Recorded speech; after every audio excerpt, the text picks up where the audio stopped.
First, Jennifer Aniston and Gerard Butler did nothing to dispel rumours of their romance this week at the UK premiere of The Bounty Hunter. Here's Lisa.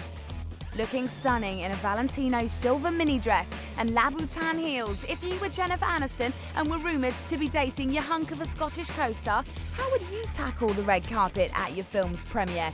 You'd ban all relationship questions, hold hands and make sexual innuendo jokes to journalists. How did Jerry measure up? Let's be kind, Jerry. The stunning Hollywood darling stepped out in London's Leicester Square for the premiere of new film The Bounty Hunter with her leading man, Gerard Butler. Speculation of a romance started a year ago when the pair were filming the movie, and the pics from their steamy magazine shoot in the desert, which came out this week, haven't helped rumours either. The pair play a warring ex-husband and wife in the film. Jerry stars as a bounty hunter sent to track down Jen, who plays a journalist who skipped bail. This film is definitely less rom and more com. Jennifer spends much of the movie handcuffed to something or running impossibly fast in the most ridiculously high heels.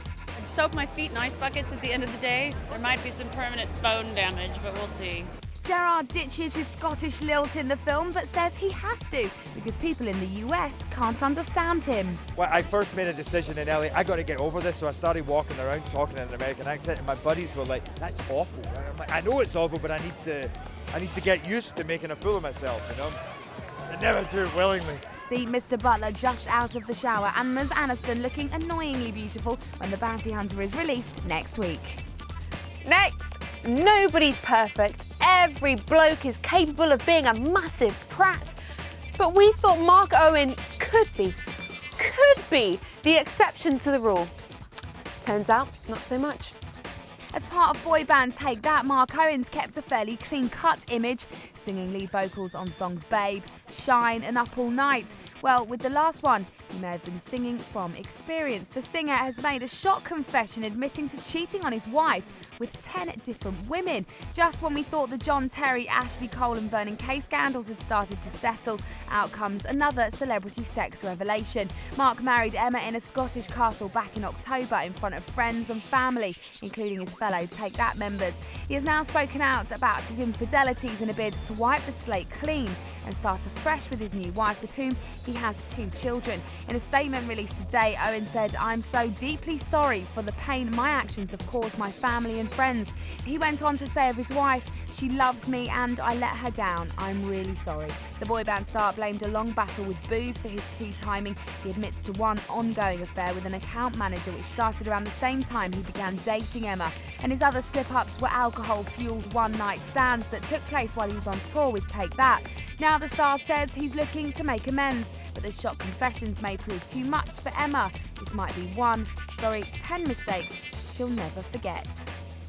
Next, once the initial excitement of winning an Oscar has worn off, there are many commercial opportunities to consider. Which shampoo to endorse? Specifically, how many bottles of conditioner is it considered normal to take into the shower? And precisely, why is shredded wheat so incredibly brilliant? Oscar-winning actress Marion Cotillard has endorsed a different product altogether. Think Marion Cotillard, think Oscar winner and French beauty. But chances are you may be thinking something else after this. But women in America must still deal with sexual objectification wherever they go. A growing problem, but fear not, as the actress has the solution. Introducing Forehead to Tez by Genet.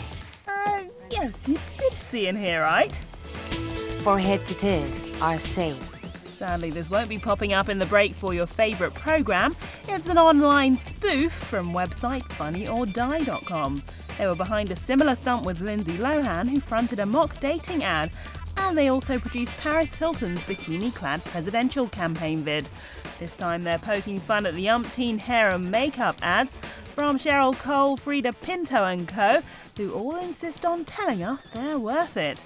Well, Miss Cotillard may be adding a comedy award to her trophy collection after these efforts, although the world may never be able to look at the star in quite the same way again.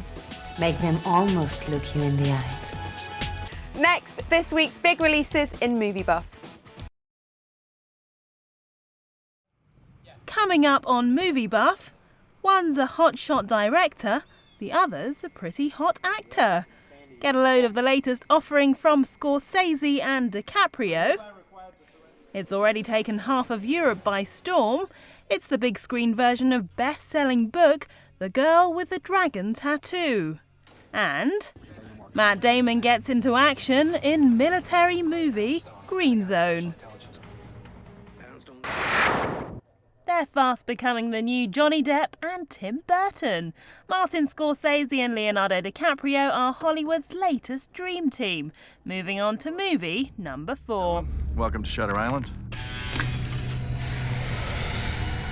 We take only the most dangerous, damaged patients, ones no other hospital can manage. Based on a best-selling book, it's set in 1954 and follows US Marshal Teddy and his sidekick as they head to a remote asylum to investigate the mysterious disappearance of one of the patients.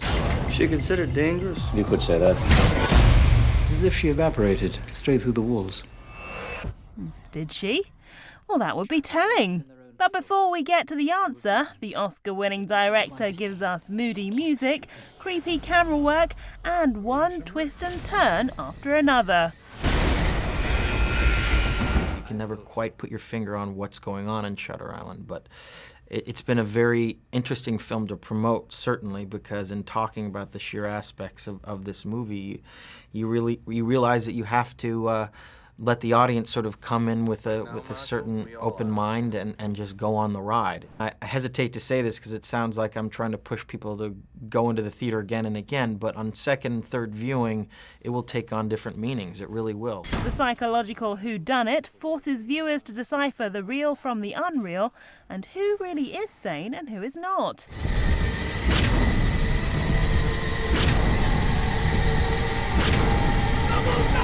It's another strong performance from Leo, who sounds like he'll do just about anything for Marty. Pretty much. Anytime you have the opportunity to work with him, it truly is a gift, and he is a cinematic treasure in my opinion. According to most critics, Shutter Island is not quite up to the standard of his best work, but strap yourself in and enjoy the gothic-y roller coaster, as Scorsese on a bad day is still above and beyond the standard of the rest of the film world.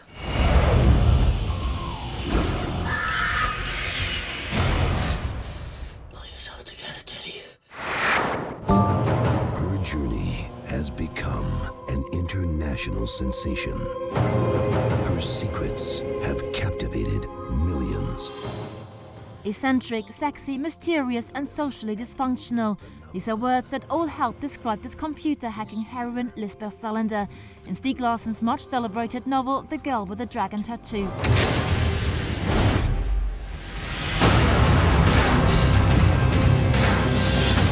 His trilogy has become a worldwide sensation, selling more than 30 million copies to date. And the hotly anticipated film adaptation about the mysterious disappearance of a young girl is now hitting international cinemas. Noomi Rapace, the actress who plays Lisbeth, went to extreme measures to land the role. She began a strict diet, got piercings all over her face, and even got herself a motorbike license. I wanted to transform myself into Lisbeth. I wanted to become her more. I don't like to pretend things, so it's always like I have to go as far as I can into the character, and I have to put away my vanity and and everything and do whatever it takes. In the third film I have like a high mohawk and I shave my both sides and I look like, I look terrible. God morgon. Dirch Frode.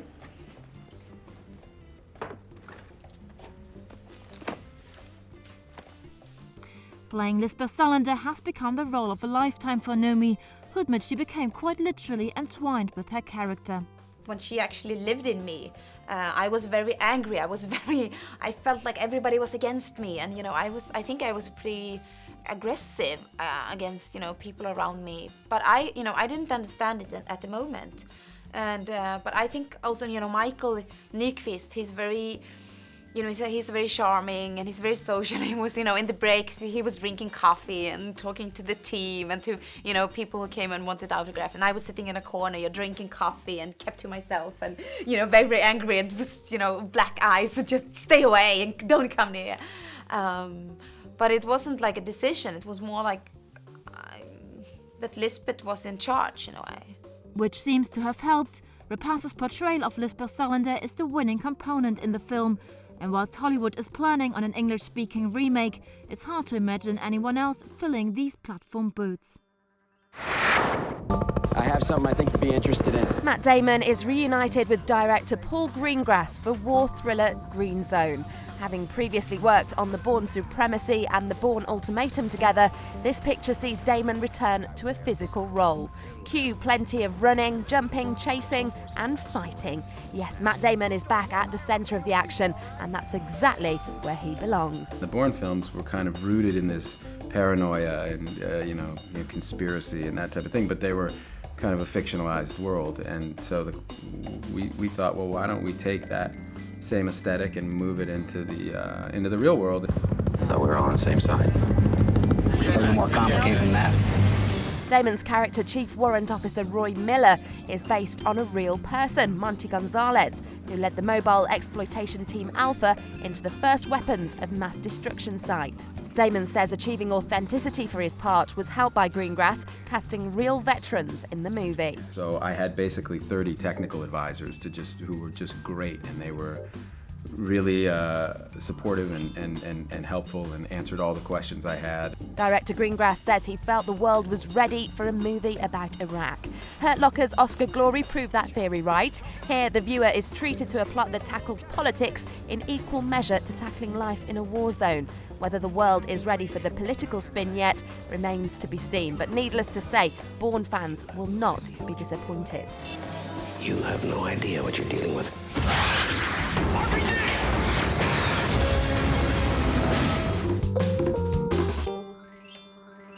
Movie buff. If you're still watching at this point, it's the end. Bye.